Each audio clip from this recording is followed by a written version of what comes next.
Diamonds, Eramallur, Vadathala. ഫലസ്തീനിലേത് സാമ്രാജ്യത്വ അജണ്ടയെന്ന് മുസ്ലിം ലീഗ് ദേശീയ സെക്രട്ടറി ടി.എ. അഹമ്മദ് കബീർ. ഫലസ്തീനിലേത് മതപരമായ വിഷയമല്ലെന്നും സയനിസ്റ്റുകളുടെ സാമ്രാജ്യത്വ അജണ്ടയാണെന്നും മുസ്ലിം ലീഗ് ദേശീയ secretary TA. Ahammed Kabeer XMLA രേഖപ്പെടുത്തി. ഫലസ്തീന്റെ പരമാധികാരത്തിനു മേൽ യൂറോപ്യൻ കൈകടത്തുകയാണ്. പക്ഷേ ഏത് പ്രതികൂല സാഹചര്യത്തെയും നേരിടാനുള്ള മനക്കരുത്ത് ഫലസ്തീൻ ജനതയ്ക്കുണ്ട്. ഇവിടെ നടക്കുന്ന മനുഷ്യക്കുരുതി കാണാൻ കഴിയാതെ പോകരുതെന്നും ഫലസ്തീനിൽ സമാധാനം പുനഃസ്ഥാപിക്കുന്നതുവരെ ഇസ്രായേലിനെതിരായ പ്രക്ഷോഭങ്ങൾ തുടരണമെന്നും അദ്ദേഹം പറഞ്ഞു. കേവലമായ ഈ വെടിനിർത്തലിൽ താല്പര്യമുള്ളവരല്ല. സ്വതന്ത്രമായ ഒരു പലസ്തീൻ രാഷ്ട്രം അടിയന്തിരമായി പ്രഖ്യാപിക്കപ്പെടുന്നത് വരെ ഈ സമരം തുടരേണ്ടതുണ്ട്.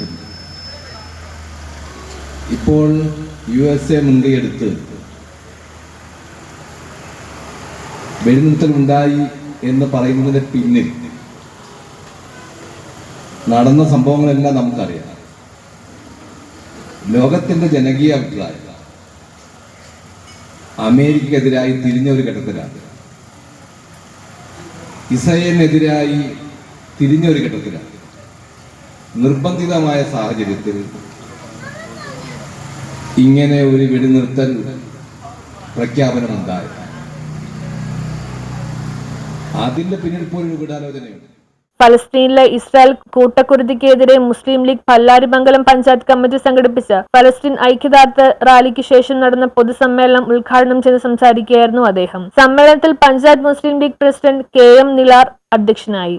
ജനറൽ സെക്രട്ടറി KA മുഹമ്മദ് സ്വാഗതം പറഞ്ഞു. മുസ്ലിം ലീഗ് ജില്ലാ vice president KM Ibrahim, Pallarimangalam ഗ്രാമപഞ്ചായത്ത് മുൻ പ്രസിഡന്റ് PK മൊയ്തു, മുസ്ലിം ലീഗ് നിയോജക മണ്ഡലം president Muhammad Iqbal, treasurer PMA Kareem, youth league ജില്ലാ സെക്രട്ടറി അലി അൾട്ടിമ, STU ജില്ലാ സെക്രട്ടറി KM ജമാൽ, സ്വാതന്ത്ര്യ കർഷക സംഘം ജില്ലാ president MM Abdurahman, youth league നിയോജക മണ്ഡലം treasurer Abubakar Ittippara, Muslim League panchayat committee treasurer KH Makkar, ഗ്രാമപഞ്ചായത്ത് അംഗങ്ങളായ അബൂബക്കർ മാങ്കുളം, KM മൈദീൻ എന്നിവർ പ്രസംഗിച്ചു.